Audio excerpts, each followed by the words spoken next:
Now, speaking of taking tough fights, I seen your tweet. You congratulated Errol Spence, and it looked like almost a subliminal to Kell Brook about Miguel Cotto. There's a rumor that that fight was offered to Kell Brook.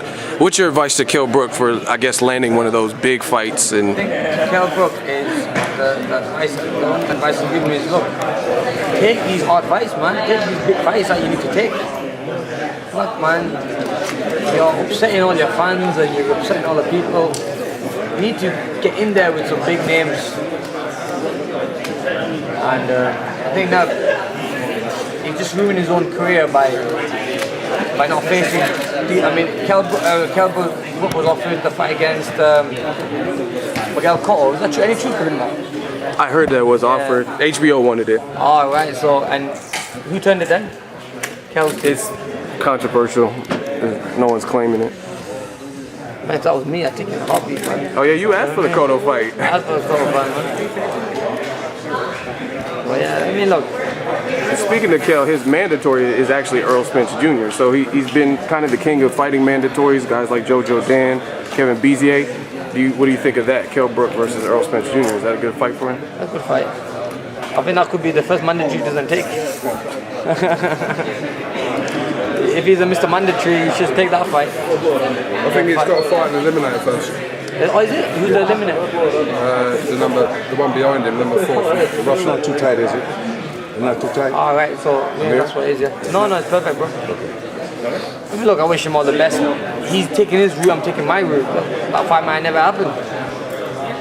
So I'm not gonna, I'm gonna always be behind the British fighters. Like he's a British fighter.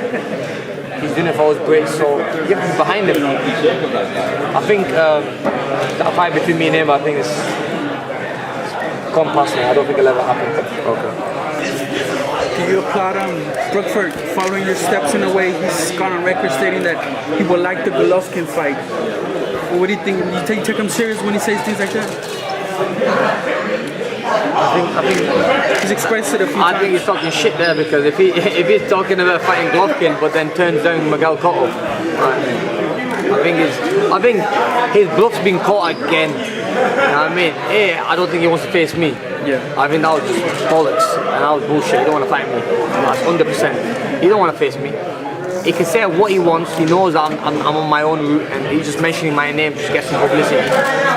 And then when he says that he wants to fight Golovkin, but he said I want to fight Golovkin at 155, but he was offered the fight against Miguel Cotto and turns that down. Come on, I mean, the guy's getting caught left, right, centre. The guy's Mr. King of Mandatories.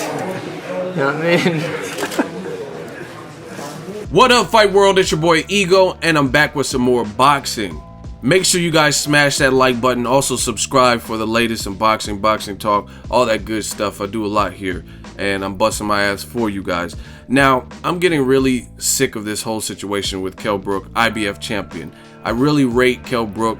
I thought the whole daring to be great in the Golovkin situation was foolish, and you guys seen why. Now, to add insult to injury, he's injured, which had never happened to that extent in a regular fight when he was fighting in divisions he should have been fighting in, right? And then now he has a busted eye socket fighting the bigger, stronger Gennady Golovkin. And he held his own in spots, but the outcome was still the same. Now, link in the description, ringtv.com spoke with the IBF chairman, which her name is Lindsay E. Tucker, and she declares that Kell Brook and team Eddie Hearn requested a 60-day extension to defend their belt, citing the medical reasons, his eye, and they were granted the 60-day extension. So Errol Spence Jr. is once again put on the back burner, and Kell Brook is given an extra 60 days to mull it over and decide what he wants to do. And I'm getting tired of this. Again, I rate Kell Brook, I like Kell Brook, but fair is fair. Just to give you guys some perspective, the great thing about YouTube and social media, there's timestamps. It dates this. Look at my channel. I've made videos about this. 3 weeks ago, Kell Brook versus Errol Spence Jr. IBF mandatory, October deadline for a full fight, right?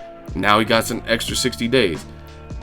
1 month ago, Errol Spence reminds injured Kell Brook 10 days after Gennady Golovkin KO lost, because at the time I thought he only had 10 days to discuss and negotiate the fight with his mandatory Errol Spence Jr.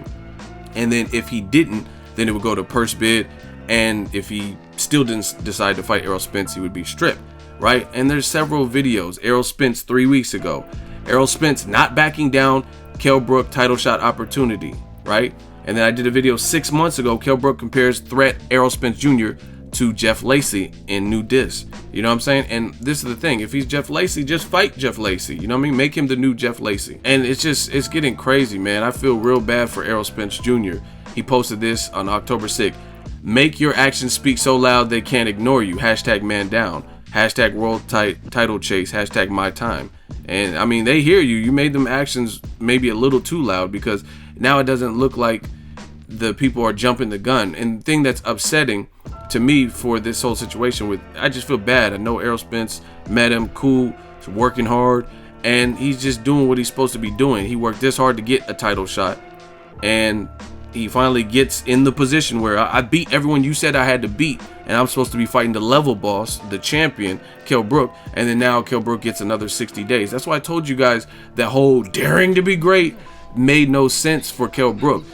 He held his own, but you still, now we don't know what your eye's going to be like, because you did too much, right? And you still lost, and now you're no longer undefeated, versus if he stayed at welterweight or gradually moved up or moved up to 154, he might still be undefeated. Depends on who he fought, right? And it made no sense. You created that ripple in the pond. Now you're holding up the process. Errol Spence Jr. just wants his shot. He beat everyone he was supposed to beat, and at the end of the day, now he's in line, and Kell Brook is just him and Eddie Hearn. They need to make some real life serious decisions. You know what I mean? Errol Spence even said on September 10th, much respect to Kell though. Brook has 10 days to make a decision. So he wants what's due to him. And I'm the same way. I'm just like Errol Spence. I never ask for a handout. I don't need anything in terms of people to give me things. Like even the donation. If people want to donate and they see me hustling and trying to do and make everything work, that's cool. But I don't need a handout. I'll still get to my destination with or without someone else like providing me a lane, so to speak, right? And that's what it is. Errol Spence Jr., he just wants what's owed to him. He worked to get to this position. I never asked anybody to do the work for me. You know what I mean? And I feel like Errol Spence is kind of the same way. He's not asking for something that's not really what he deserves. You know what I mean? He deserves this opportunity. He worked to get to this position. So it's bad news, because Brook is holding that belt hostage.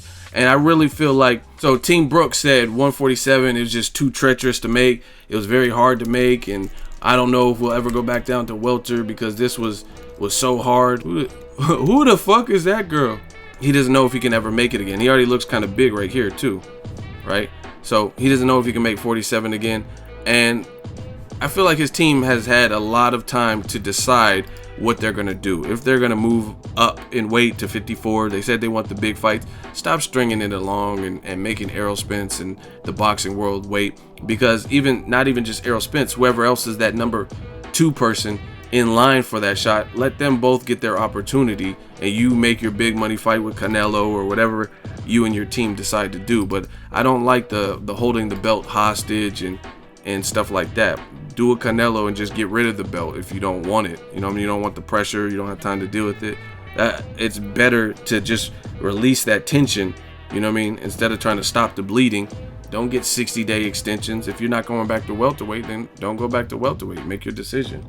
So I don't like that move from Matchroom and Kell Brook. I think they should make a solid decision and run with it. Are you going to fight him? Because even you can even tell the public, you can start. This is the thing. This is why I really feel like it's holding the belt hostage, and I'm gonna wrap this video up.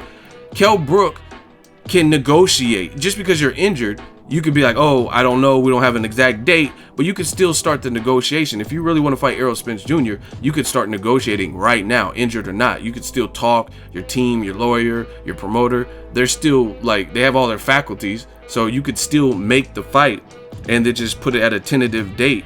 But you haven't really said yay or nay to actually fighting Errol Spence Jr., which kind of feels like it's the runaround. Let me know what you guys think. Drop in the comment section. Make sure you share the video, like the video. As always, hate, comment, and subscribe. Till next video, is Ego signing off.